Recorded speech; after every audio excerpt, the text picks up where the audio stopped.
Once again, Shippy Sharma Dev with you, and this is the second video for mathematics 11th class, and we have started the chapter set and we have discussed the basic definitions and much more about this one, how to write set builder form, roster form, काफ़ी सारा कुछ हमने discuss किया first video में।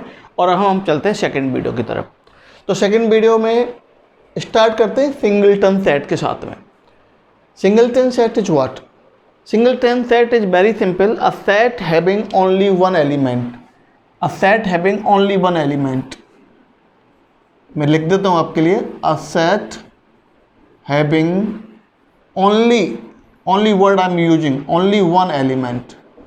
एक ऐसा set जिसमें केवल एक ही एलिमेंट हो। मैंने एग्जांपल लिखा, B is a set, A is a set like the 4 less than x less than 6। ऐसे पढ़ सकते हैं, हम ऐसे ही पढ़ सकते हैं, x is less then 6 and greater than 4। x के बारे में बताना पड़ेगा माय डियर, अब 10th क्लास से आगे निकल आए हैं आप। अब x is what? Natural number. तो 4 एंड 6 के बीच में नंबर एक ही होता है, तो this is what? Singleton set. ये भी एक सिंगलटन सेट। अगर एक सी एग्जाम्पल देता हूँ मैं, c इज इक्वल टू 5। देखिए माय डियर, आप कहेंगे 5 सर आपने तो नल सेट बताया था, ये सिंगलटन सेट। यहाँ पर 5 सेट नहीं है, 5 is an element because this is written within the braces. जो करली ब्रेसेस हैं उनके बीच में लिखा हुआ है, तो ये एक एलिमेंट है। ठीक है, तो ये सिंगलटन सेट बहुत आसान था, बहुत छोटा था, इसमें बहुत ज़्यादा डिस्कस की जरूरत नहीं है। इसे रैप करते हैं और फिर आगे अब चलते हैं हम आगे की तरफ। चलिए आगे क्या है? आगे आपके पास हैं ब्रैकेट्स। अब ब्रैकेट्स के बारे में आप समझ लीजिए, ब्रैकेट्स के बारे में। अब वो वाला ब्रैकेट्स यूज जो है, और हम कहना चाहिए इसमें एक तरह से इंटरवल्स के बारे में हम बात कर रहे हैं बच्चों। इंटरवल हम कैसे फाइंड करेंगे, कैसे लिखेंगे? अब यहाँ पर वो ब्रैकेट जो थे ना पुराने वाले, एक हमने कैसा भी ब्रैकेट बना दिया, नो अब चेंज आ जाएगा, आपकी थिंकिंग बदलेगी। जैसे एक है, यह है क्लोज्ड ब्रैकेट, इसे हम कहते हैं क्लोज ब्रैकेट है। इसका मीनिंग क्या है? क्लोज ब्रैकेट में दोनों ही कॉमन ब्रैकेट बनेंगे, दोनों बड़े वाले ब्रैकेट बनेंगे। इसका मीनिंग ये है, अगर यहाँ पे लिखा हुआ है क्लोज ब्रैकेट 2 and 3, इसका मतलब क्या है? इसमें 2 भी इंक्लूड है, 3 भी इंक्लूड है, और इसके बिटवीन में जितने भी रियल नंबर्स हैं वो सब के सब इंक्लूड है। दैट मीन्स अगर मैं यहाँ लिखता हूँ, अगर मैं इसे नंबर लाइन पर रिप्रेजेंट करता हूँ, तो यहाँ I will write here 2, I will write here 3, तो this I am using the dark dot. यहाँ पर डार्क डॉट यूज कर रहे हैं, तो ये जो पूरा पोर्शन दिख रहा है आपको यहाँ से यहाँ तक का, ये इसमें इंक्लूड है। तो 2 and 3 क्लोज इंटरवल, यहाँ पर लिखा जाएगा AB। तो A is included, B is included, and all the real values between this are also included. That is the close interval. Okay, इसे हम कहते हैं, स्मॉल ब्रैकेट के लिए हम कहेंगे open interval. This is open interval. Okay, open interval. Open interval में क्या है? Only the numbers between A and B, neither A included nor B included. तो अगर आपको इसे नंबर लाइन पर रिप्रेजेंट करना पड़े बच्चों, तो A के लिए A आप लिखेंगे, डेफिनेटली यहाँ लिखेंगे, B को भी लिखेंगे, A and B may be the any numbers, any real numbers. तो A के ऊपर आपको बनाना पड़ेगा इस तरह का डॉट, ये है एम्प्टी डॉट कहते हैं इसे। It mean this number is not included. थोड़ा सा लार्ज साइज कर देता हूँ इसका, this number is not included, otherwise between में जो नंबर्स है दैट आर इंक्लूडेड। तो this is the open interval, this is the close interval. अब आते हैं बच्चों हम सेमी ओपन और सेमी क्लोज्ड। दिस इंटरवल यानी वन साइडेड से क्लोज्ड है, वन साइड ओपन है, या कभी कभी इस ऐसा भी बनेगा, दिस इज सेमी क्लोज्ड और सेमी ओपन। तो आपने ये बात यहाँ से क्लियर हो रही है, क्लोज में this value is included, this is also included. Open में these values are not included, otherwise real values between these all real values जितने भी हो सकती हैं। ठीक है, तो अगर यहाँ लिखा है हमने A and B और यहाँ लिखा है हमने A और B, तो इन दोनों का मीनिंग अलग है बच्चों। इसका मीनिंग क्या है? इसका मीनिंग है this is A, this is B, B is not included, B put the empty dot, यहाँ पर dark dot because A is included। तो ये इंटरवल्स हैं, क्लियर हो रहा है? ये आपका दूसरे वाला इंटरवल हम चेक करें तो this is A here and B here. We will represent the number line. On the number line पर हम नंबर्स को रिप्रेजेंट करेंगे जैसे यूजुअली हम पहले रिप्रेजेंट करते थे, उसमें कोई प्रॉब्लम नहीं है। यहाँ पर ए इंक्लूड नहीं है तो we will use the empty dot for this one. तो these are the 4 intervals we have. साथ साथ इनके नेम्स आपके हो गए, क्लोज्ड है, ओपन है, सेमी ओपन, सेमी क्लोज्ड, ठीक है। साथ साथ इनको अगर हम इनइक्वलिटी फॉर्म लिखना चाहें, अगर हम कहें कि इसकी सारी वैल्यूज हम x कह रहे हैं इस वाले इंटरवल के लिए, तो x की वैल्यू b है और b से लेस है, और ये a है और a से ग्रेटर है, तो हम यहाँ लिखेंगे x is less than equal to b greater than equal to a। It means b and a are both included. The values of x की वैल्यू b है या उसके इक्वल है, दोनों साथ साथ नहीं होंगी, या तो b से कम होगी या b के इक्वल होगी। लेकिन यहाँ पर इक्वल लगा दें, इसका मतलब b के इक्वल भी लेंगे हम और उसे स्मॉलर भी लेंगे, a के इक्वल भी लेंगे और स्मॉलर भी लेंगे।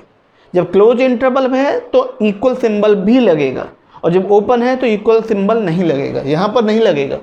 x की value a and b are not included, तो you will write x is less than b greater than a। यहाँ के बारे में बात करें, x इज लेस देन, बताइए क्या होगा, b included, no not included. What about a, that is included, तो greater than equal to a। यहाँ पर आप लिख सकते हैं। तो अब यहाँ पर ऐसे नहीं कि 6th 7th में थे, आप 10th में थे, कैसा भी ब्रैकेट लगा दिया, आपकी इच्छा है कैसे भी लगा दिया।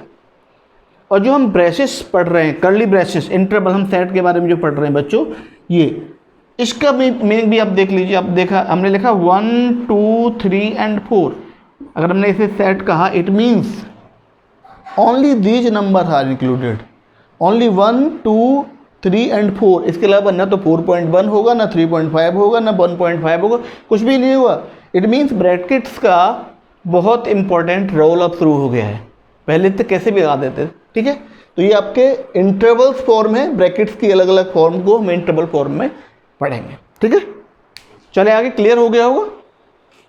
एग्जाम्पल्स भी मैंने साथ साथ दिए हैं, सिंबॉलिक फॉर्म भी बता दिए मैं आपको। चलिए, तो इनको जानना बहुत ज़रूरी है, इसीलिए अपने पेन से कहो थोड़ा सा सावधान हो जाए भाई।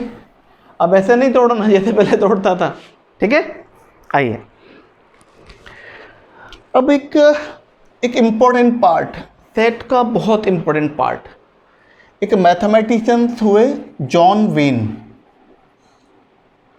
इंग्लिश मैथमेटिशियंस थे, और उन्होंने एक इम्पॉर्टेंट कॉन्सेप्ट दिया सेट के बारे में। उन्होंने दिया, अपने ही नाम पर दिया उन्होंने, Venn diagram. Venn diagram, Venn diagram when ने दिया और डायग्राम की फॉर्म में दिया, इसलिए इसका नाम ही वेन डायग्राम हो गया।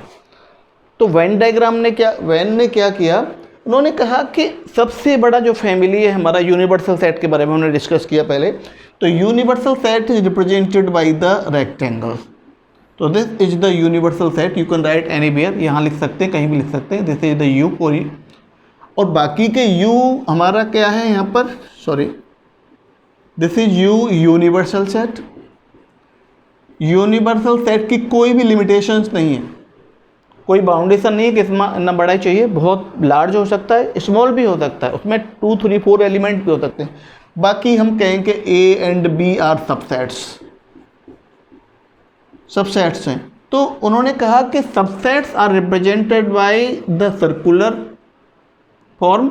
यहाँ पर हम कहेंगे सेट ए, यहाँ पर कहेंगे हम सेट बी। यूनिवर्सल सबसे बड़ा, ये पूरा मेरा घर है, उसके बीच में ये छोटे छोटे मेंबर्स हैं, आप हैं, आपका छोटा भाई है, बहन है, माता है, पिता है, और ये दादाजी की किंगडम है। तो यूनिवर्सल सेट सबसे बड़ा, इज दैट ओके। उसके बाद सबसेट यूज करेंगे। तो ये जो डायग्राम को रिप्रेजेंट करने का तरीका, ये वेरी इंपॉर्टेंट पार्ट है और ये बहुत यूजफुल है, क्वेश्चन को बहुत इजीली सॉल्व करने के काम भी आता है।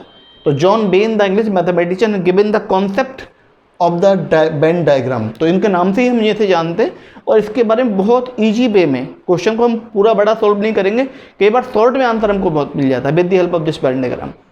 तो चेक करते हैं, चलिए।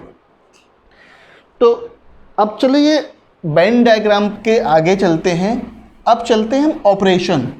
मैथमेटिक्स में हम ज़्यादातर डॉक्टर ऑपरेशन करता है हॉस्पिटल में, ऑपरेशन थिएटर में, और हम ऑपरेशन करते हैं मैथमेटिक्स का क्लास में।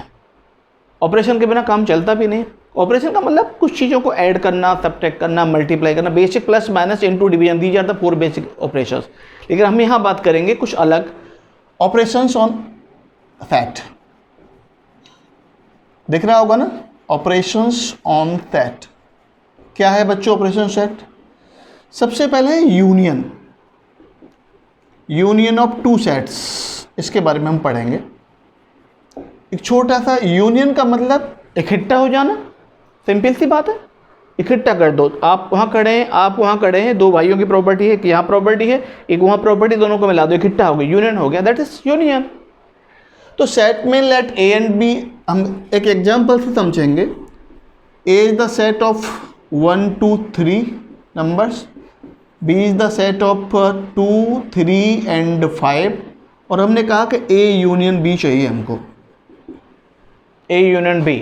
तो ए यूनियन बी का मतलब इन सारे एलिमेंट्स को, एलिमेंट्स ए के एलिमेंट यहाँ है, बी के एलिमेंट यहाँ है, अब एक साथ फैमिली हो गई, गेट टुगेदर हो गया, तो वी यूनियन कर दो, कंबाइन कर दो। And while writing the set we do not repeat the element. तो यहाँ पर 1 आएगा डेफिनेटली, 2 दोनों जगह है तो एक ही बार आएगा, दोनों जगह नहीं आएगा। 3 भी एक ही बार आएगा क्योंकि दोनों जगह है, और 5 आएगा। तो दिस इज द यूनियन। तो what we are looking the union of the two sets. इसमें कुछ एलिमेंट ए के भी हैं, कुछ एलिमेंट बी के भी हैं। इट मीन्स यूनियन जो है, अब ये कह सकते हैं कि union depends on A and B both, दोनों सेट के ऊपर डिपेंड करता है। समझ में आ रही है बात?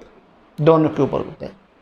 एक एग्जाम्पल नंबर 1, एग्जाम्पल नंबर 2 ले लेता हूँ मैं। थोड़ा एग्जाम्पल से डेफिनेशन पे आऊँगा, मैं डायरेक्ट डेफिनेशन पे नहीं जा रहा हूँ। We have the set like the 1 2 3 और B is a singleton set only 2। तो A union B would be equal to 1 2 3। दोनों का यूनियन जब हम फाइंड करेंगे तो ओनली 1 2 3 को, क्योंकि 2 इसी में आ गया। हम यहाँ क्या देख रहे हैं ऐसा, क्योंकि बी सबसेट ऑफ ए है, बी छोटा है ए से, ए ताकतवर है। तो जब ताकतवर है तो यूनियन जब करेंगे तो उसी का एम्पायर तो रहेगा हमारे पास, उसी में शामिल हो गए हम भी। तो A union B is equal to this is equal to A. It means union जो है depends on A only, depends on A. यहाँ पर ए और बी के ऊपर डिपेंड कर रहा था, यहाँ पर ए के ऊपर डिपेंड करता है, only depends on A only. I can say like this. Clear हो रहा है? और एक एग्जांपल थर्ड भी देखिए, थोड़ा समय लगेगा, नो प्रॉब्लम, आप इस समय की चिंता मत करिए, क्योंकि आप 11th में concept must be strong, concept must be clear. If it is not, you can't solve the question, you can not go ahead. Okay, that's why you have to clear the concept. हम एक example ले लें, A is equal to only 1 और B is equal to, हम ले लेते हैं इस बार 1 2। तो A union B would be equal to 1 2, that would be equal to B. B के इक्वल होगा, depends on B, depends on B only. दिख रहा है? हमने क्या देखा, यूनियन में तो कुछ कहानी अलग अलग आ रही है। हमने 3 एग्जांपल्स लिए हैं जहाँ पर एक दूसरे के सबसेट थे, यहाँ दोनों कंडीशन में। यहाँ पर बी सबसेट ऑफ ए है, नहीं sorry, A subset of B है यहाँ पर, इस केस में ए सबसेट ऑफ बी है। यहाँ पर बी सबसेट ऑफ ए था, बी छोटा था, यहाँ पर ए छोटा है, तो बड़े के इक्वल आ गया आंसर। यहाँ पर दोनों की अपनी अपनी किंगडम थी, अपने अपने रूल्स थे, डायनेस्टी थी, इन दोनों के ऊपर डिपेंड करता है। इट मीन्स अब डेफिनेशन यहाँ स्टार्ट होगी। तो union of the two sets is defined as may be depends on A, may be depends on B, may be depends on both. Clear हो गया? तो union of the two sets क्या होगा? तो union A union B is equal to, I'm writing this into the set builder form where the property holds x के equal है। तो x जो आंसर आएगा कहाँ से आएगा? मे बी फ्रॉम A, ओके, और मे बी फ्रॉम B, और may be from A and B।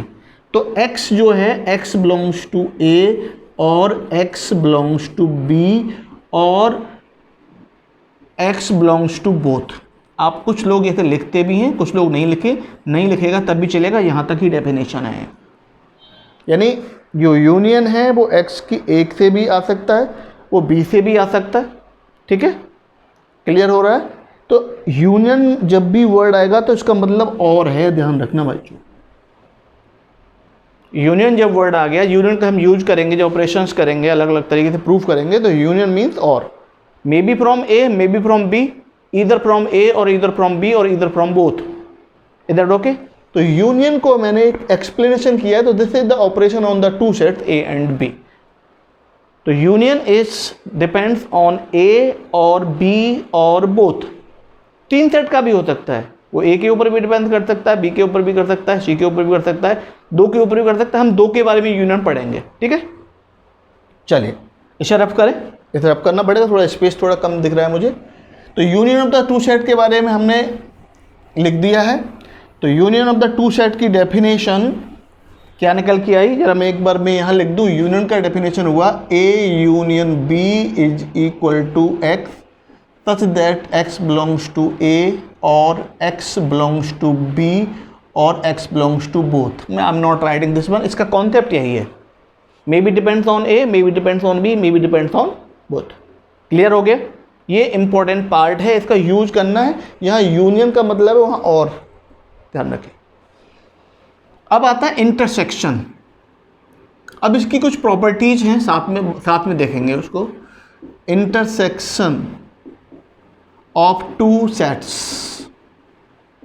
A and B are the two sets। अब देखिए एक एग्जांपल देखें। इंटरसेक्शन का एक सिंपल सी बात कहूंगा बच्चों में आपसे, कॉमन बिटवीन टू, दो बच्चों में से कौन कौन सी कॉमन प्रॉपर्टी है, दो सेट के बाद कौन कौन सी सेम एलिमेंट्स हैं, दैट इज कॉमन। तो अगर मैं यूज करूं कि A is equal to 1 2 3 4 and B is equal to 1 5 1 4 and 5, तो I would say A intersection B, this is the symbol for intersection। U इस तरीके जो सिंबल है U बना देते हैं वो यूनियन के लिए, इसका उल्टा कर देते हैं, उल्टा लेटा दो इसे, दैट इज फॉर इंटरसेक्शन। तो इंटरसेक्शन में क्या आएगा, common, one is common in both, तो one would be in this intersection. 2 दोनों में नहीं है, नहीं आएगा। 3 दोनों में नहीं है। 4 कॉमन इन बोथ, 4 दोनों में है, 1 दोनों में है, 1 and 4, that is the final answer. तो what we are looking my dear, ये 1 और 4 जो दोनों के पार्ट थे, तो इंटरसेक्शन की डेफिनेशन पर क्या बनेगी, क्या बनेगी बोलो? A intersection B is equal to X, right in the set builder form. तो x, ये जो x मिला है यानी 1 मिला है, वो A को बिलोंग करता है, 4 करता है B को, और नहीं करता। x belongs to A and x belongs to B।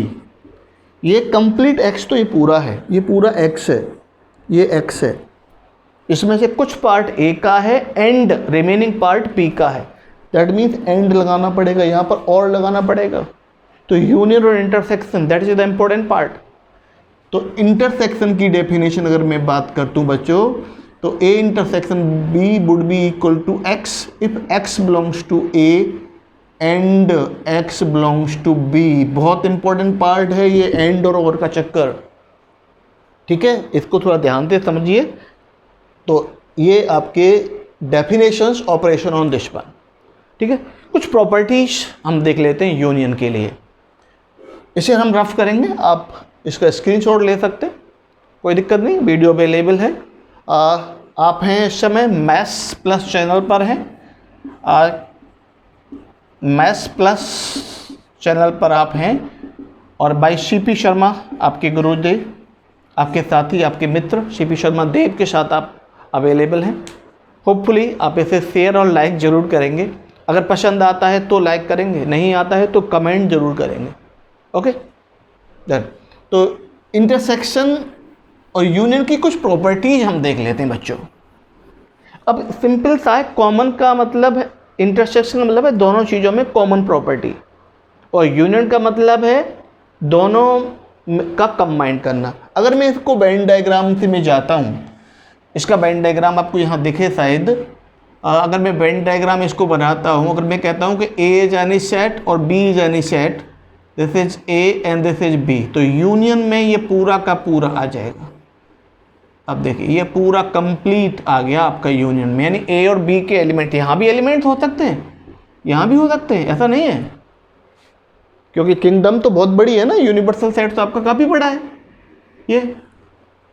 और इंटरसेक्शन के बारे में हम बात करें, इंटरसेक्शन में अगर हमारे पास दो सेट हैं, ये और ये, this is the set A, this is the set B and this is the universal set, तो this part is common in both, तो it represent A intersection B, जो दोनों में कॉमन है, that is the intersection, that is the common. Is that okay? आइए कुछ properties देख लेते हैं। प्रॉपर्टीज हम दो तरीके से देखेंगे, एक तो यूनियन वाली और एक इंटरसेक्शन वाली, ऐसे देख लेते हैं। एक टेबल जैसा बनाने की कोशिश कर रहे हैं, इंटरसेक्शन का सिंबल भी साथ में मैं दे रहा हूँ।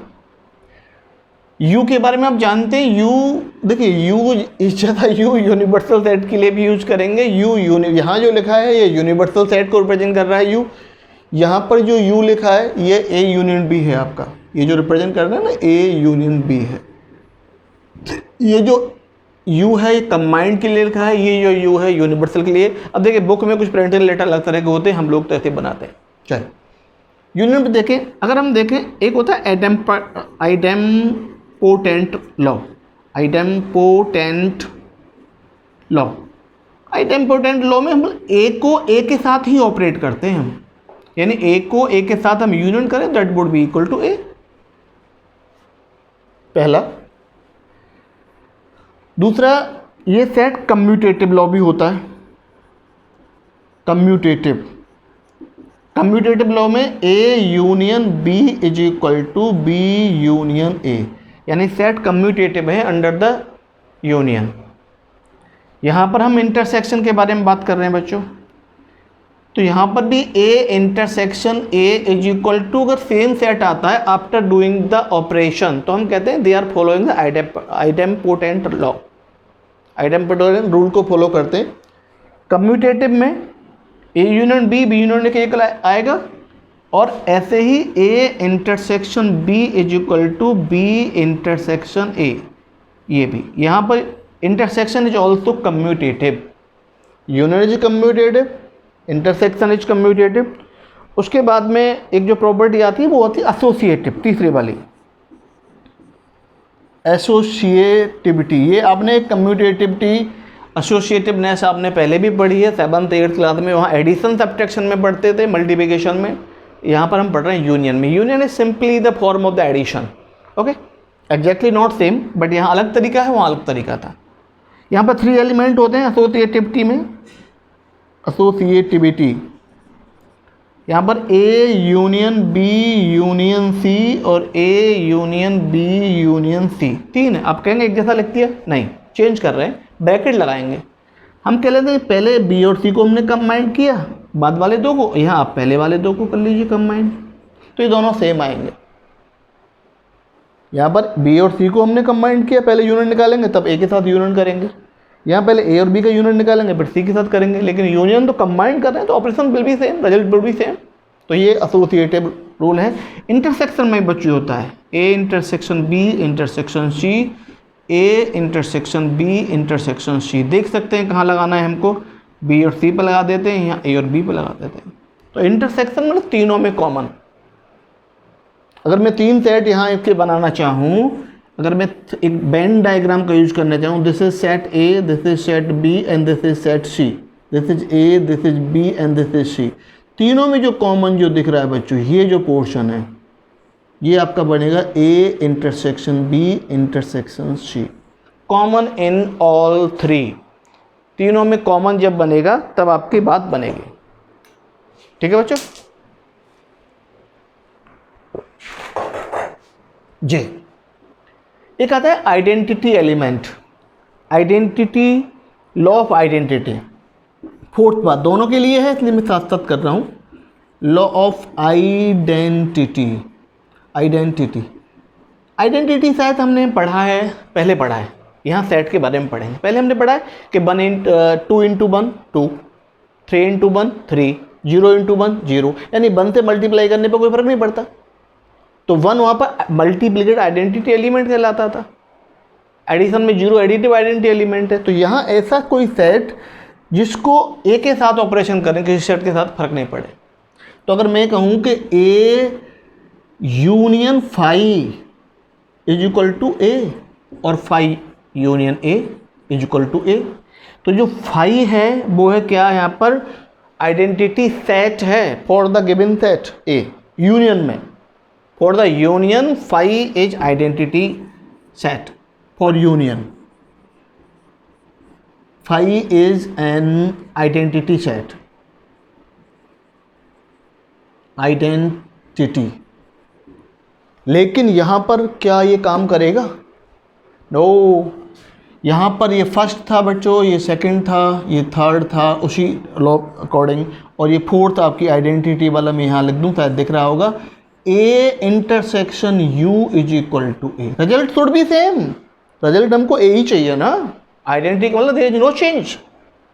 तो A union A U is equal to A और U intersection A intersection U, sorry, A intersection U is equal to A, U intersection A is equal to again A. तो for the intersection universal set is the identity set, ध्यान दीजिए, universal set is the identity set.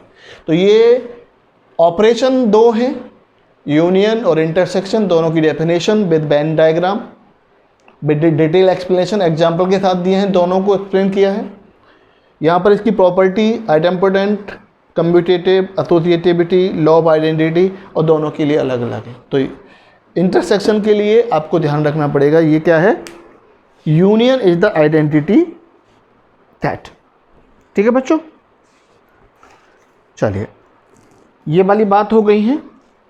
अभी हम कुछ आगे की कुछ और चलेंगे, अभी वीडियो छोटा, ज़्यादा बड़ा नहीं हुआ है, 45 मिनट का तो पीरियड होना ही चाहिए, उससे छोटा तो फिर 11th में चलेगा नहीं। ठीक है, तो इसे मैं रफ़ कर रहा हूँ थोड़ा सा, इसे मैं पानी का यूज कर लेता हूँ, थोड़ा इजी रफ़ हो जाएगा, उसके बाद क्विकली काम करेंगे आपके लिए। रफ़ करने में मैं जल्दी कर सकता हूँ, लेकिन पढ़ाने में मैं कोशिश करूँगा कि आपका कॉन्सेप्ट क्लियर होना ही चाहिए। आइए आगे चलते हैं। डिसजॉइंट सेट, देखिए डिसजॉइंट, वैसे एक बात बताऊँ आपको, आप 11th में ज़रूर आ गए हैं, लेकिन जो वर्ड्स हमारे मैथमेटिक्स के हैं ना, वो नाम से ही मालूम पड़ता है। सिंगलटन सेट एक ही एलिमेंट, डिसजॉइंट जो जॉइंट नहीं, अलग अलग है, टू सेट्स। ऐसे वेन डायग्राम के हेल्प से अगर मैं चेक करता हूँ, my dear, we have the two set like this one, A and B, this is a universal set, दोनों में कोई कॉमन नहीं है, हम तुम अलग हम अलग, अकेले हम अकेले तुम, तो दोनों अकेले अकेले, तो there is no common element. तो एक ऐसा set A is equal to, suppose करो 1 2 3, बी इज इक्वल टू 5 और 6, आप कहेंगे A intersection B is equal to 5। If the intersection of two sets is 5, then A and B are disjoint, joint नहीं है, मिल नहीं रहे, कोई कॉमन प्रॉपर्टी नहीं है, अलग अलग, तुम कितने दूर और कितने पास, कोई मतलब नहीं है। तो disjoint set, two sets having no common element, मैं मैथमेटिकली बता रहा हूँ और डेफिनेशन बता रहा हूँ आपको, two sets having no common element, that is disjoint. Is that okay? बहुत आसानी से आराम से काम हो रहा है। चलो डिसजॉइंट के बाद में बच्चों हम बात करते हैं, अब आता है डिफरेंस, कुछ आगे चलते जाएंगे। मैंने जितने भी अभी कोई एक्सरसाइज नहीं कराई, लेकिन 1.1 1.2 हो चुकी, 1.3 भी हो चुकी, जो मैं बता रहा हूँ सारा, और बहुत सरल है, इसमें प्लस माइनस ही है, कुछ नहीं करना है। अब डिफरेंस ऑफ टू सेट्स, अब देखिए डिफरेंस ऑफ टू सेट में डिफरेंस का मतलब तो नेगेटिव होता है। Let A and B, let A and B are two sets, दो सेट्स हैं बच्चों। तो मैं वेन डायग्राम से आपको एक्सप्लेन करना चाहूँगा कि we have the set A and we have the set B, this is set A, this is set B and this is the universal set. Okay, तो a minus b means what? a minus b, this is the set, this is the set, operation जब हम करेंगे तो it would again a set, हमेशा वो set का operation set ही होगा, ठीक है। तो A minus B is what, is set of all elements of A के वो एलिमेंट, ए माइनस बी के बारे में बता रहे हैं हम, ए के वो एलिमेंट जो बी में प्रेजेंट नहीं है, which are not in B, which are not present in B. क्या मतलब, ए के सारे एलिमेंट, जैसे ए इज इक्वल टू 1 2 5 6 और b इज इक्वल टू 2 6 8, तो a माइनस बी क्या होगा, a माइनस बी डेफिनेशन क्या कहती है, a minus B is set of all elements of a, a के सारे एलिमेंट्स आएंगे जो b में नहीं है। तो a के एलिमेंट a में 1 है, नहीं, बताओ है, नहीं है, क्या b में है, ये नहीं है, तो ये आएगा। 2 से 2 खत्म, माइनस करने पर खत्म, ये लो। 5 यहाँ पर है, 5 इसमें है, नहीं है, आएगा। 6 से 6 खत्म मामला, इससे आगे नहीं आएगा। आप कहेंगे 8 का क्या होगा, 8 से मतलब नहीं है, a माइनस बी में a है पावर में, b माइनस हो रहा है, b की पावर से मतलब नहीं है, b तो सब्ट्रैक्ट हुआ, जो कॉमन था हो गया। तो a माइनस बी में किसके एलिमेंट बचे, ये एलिमेंट 1 और 5 किसके बचे, 1 और 5 ये बचे आपके, ओनली 1 और 5, तो a के एलिमेंट बचे। ध्यान दीजिए कौन नहीं बचे, कौन चले गए, कौन गायब हो गए, a में इन दोनों का इंटरसेक्शन जरा फाइंड करो बच्चों। इन दोनों का इंटरसेक्शन क्या होगा, दैट इज 2 और 6। इट मीन जो एलिमेंट हमारे बैनिश हुए हैं, ओवर रूट हुए हैं, वो 2 और 6, यानी इंटरसेक्शन वाला पार्ट, ये वाला पार्ट खत्म। किसमें से खत्म, किसके एलिमेंट आए, ए के। कौन सा पार्ट खत्म होगा, ये वाला। तो ये जो पोर्शन आपको दिख रहा है, this portion shows A minus B, that's very clear. इसलिए मैंने कहा John Venn has given a very important concept about the set, जो वेन डायग्राम हम बनाते हैं, तो यहाँ पर ये a माइनस बी को रिप्रेजेंट करता है। और अगर मैं ठीक इसमें से b माइनस ए आपसे कहूँ कि what is b minus A, तो you will say the all elements of b which are not in a, b के वो सारे एलिमेंट जो a में नहीं। अब b की पास सत्ता आ गई, a को माइनस करना है, तो b के पास 2 था, इसमें 2 है, नहीं लेंगे, कट गया। 6 था, नहीं लेंगे, 8 आएगा ओनली, यानी ओनली 8। आप कहेंगे बन का क्या, पावर b की है ना इस बार, b पॉजिटिव डायरेक्शन में, a नेगेटिव में, नेगेटिव बेचारों को छोड़ना पड़ेगा माय डियर। तो b माइनस ए, यहाँ पर भी क्यों 8 आया, 2 6 खत्म हो गया, ये कॉमन पार्ट खत्म हो गया, 2 6 तो 8। तो ये जो पोर्शन दिख रहा है आपको, I am using the cross for this portion, ये जो पोर्शन आपको दिख रहा है, that is what, that is equal to b minus A. तो डिफरेंस ऑफ 2 सेट, तो a माइनस b की डेफिनेशन याद रखिए, set of all element of a which are not present in b, जो b में नहीं है, जो कॉमन है वो कट जाएंगे, ठीक है। b माइनस ए में set of all element of b which are not in a, ये तो ये a माइनस बी है, ये b माइनस ए है। डिफरेंस ऑफ 2 सेट्स निकालने की जरूरत पड़ेगी, कई सारे काम आएंगे, आप कर सकते हैं बहुत आसानी से। चलें इसके थोड़ा सा आगे एक चीज़ चलते हैं, यही मैं डिसजॉइंट को पहले रफ कर देता हूँ, उसके बाद इसी चीज़ को थोड़ा आगे बढ़ाता हूँ। एक बात आती है symmetric difference, symmetric difference of 2 sets. 2 sets का सिमेट्रिक डिफरेंस कैसे निकालेंगे।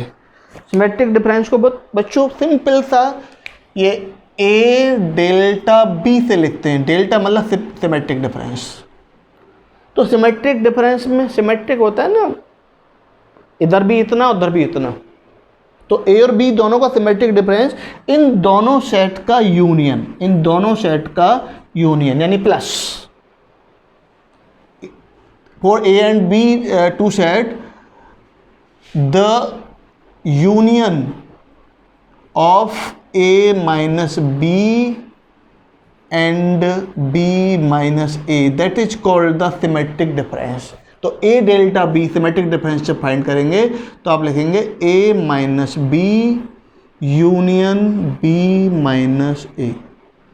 ये जो है ना, ये आपका सिमेट्रिक डिफरेंस कहलाता है।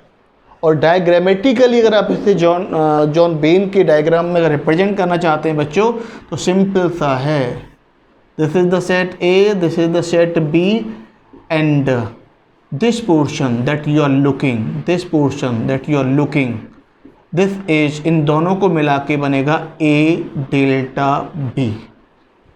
और ए डेल्टा बी की डेफिनेशन और माना देता हूँ मैं आपके लिए, ए डेल्टा बी में ये ए और बी पूरा आए, यानी ए यूनियन बी आया, लेकिन कौन नहीं आया, ये नहीं आए भाई साहब। एक नई डेफिनेशन आपके लिए तैयार, इसीलिए मैंने कहा this Venn diagram is very very important part. Okay, clear हो रहा है? कुछ समझ में आ रहा है? बस यूं ही चले जा रहे हैं हम, कुछ क्लियर हो रहा है ना? तो A delta B that means delta B symmetric difference.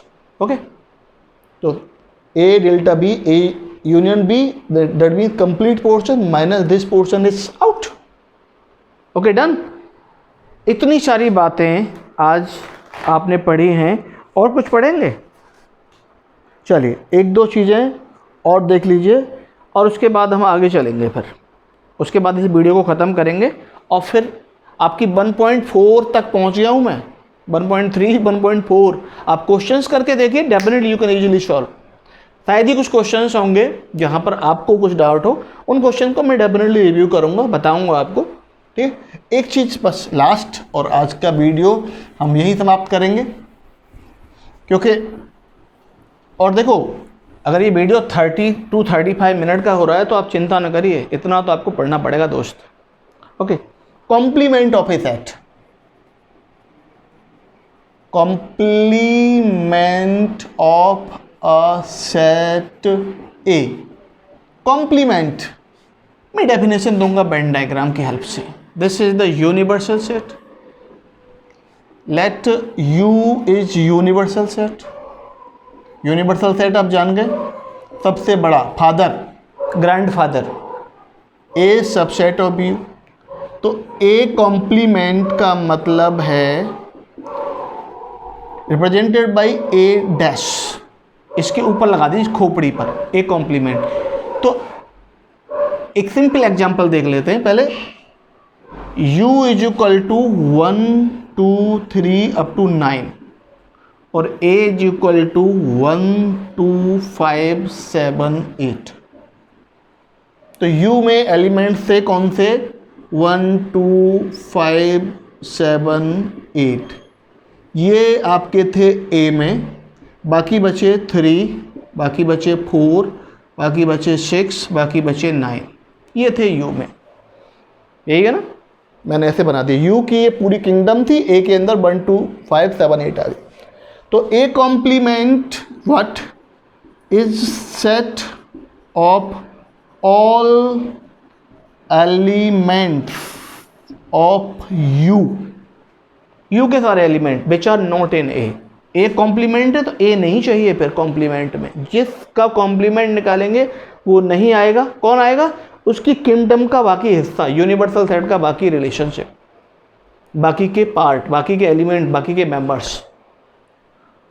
तो is the set of all element which are not in A, which are not in set A. Set A का निकाल लें तो सेट ए, बी का निकाल लें तो बी। तो ए डैश का मतलब हो गया यहाँ पर कौन सा, 3 4 6 और 9, ए डैश। ठीक है, तो कॉम्प्लीमेंट ऑफ सेट ए, तो हम कॉम्प्लीमेंट ऑफ सेट को हम ये भी कह सकते हैं कि u माइनस ए। देखिए u में से u था 1 2 3 4 5 अप टू 9, u में से a माइनस कर दिया तो a के एलिमेंट, u के एलिमेंट आएंगे तो 3 4 6 9, 3 4 6 9, तो u माइनस a। ठीक है, एक छोटी सी बात लास्ट, अगर मैं a कॉम्प्लीमेंट का भी कॉम्प्लीमेंट निकालूं, कॉम्प्लीमेंट एक तरह से नेगेटिव मान लीजिए, अगर मैं कॉम्प्लीमेंट का भी कॉम्प्लीमेंट निकाल देता हूं माय डियर, तो मुझे एक कॉम्प्लीमेंट का कॉम्प्लीमेंट निकालना है, तो ए कॉम्प्लीमेंट के एलिमेंट नहीं चाहिए मुझे, यू के चाहिए। तो ए कॉम्प्लीमेंट में कौन कौन से एलिमेंट आ रहे हैं, 3 4 6 9, ये नहीं चाहिए मुझे। तो कौन से मिलेंगे फिर भाई साहब, फिर 1 2 5 7 8, that means, sorry, not this bracket, this is equal to a. तो a कॉम्प्लीमेंट का complement of complement that is equal to a, बहुत आसानी से हो गया ना. This is quite easily done. Please share and subscribe my channel. जानते हो कौन सा है? अभी मैथ्स प्लस है, लेकिन इसका थोड़ा सा कोई अच्छा सा नाम ढूंढ रहा हूँ. अगर कोई मिलेगा तो आपसे पूछूंगा. मैं बहुत टेक्निकल हैंड नहीं हूँ, बट मैं कोशिश कर रहा हूँ आपको मैं कुछ बता सकूँ, कुछ आपकी हेल्प कर सकूँ. बस टेक्निकलिटी में मुझे बहुत ज़्यादा नहीं आता, बहुत ज़्यादा मैं वीडियो को एडिट वगैरह नहीं कर पाता, स्मार्ट नहीं बना पाता, बट मैं बस टीच कर रहा हूँ जो भी मुझे आता है. Thank you and love you. मुस्कुराते रहिए और अपना ध्यान रखिए. खुश रहिए. Thank you.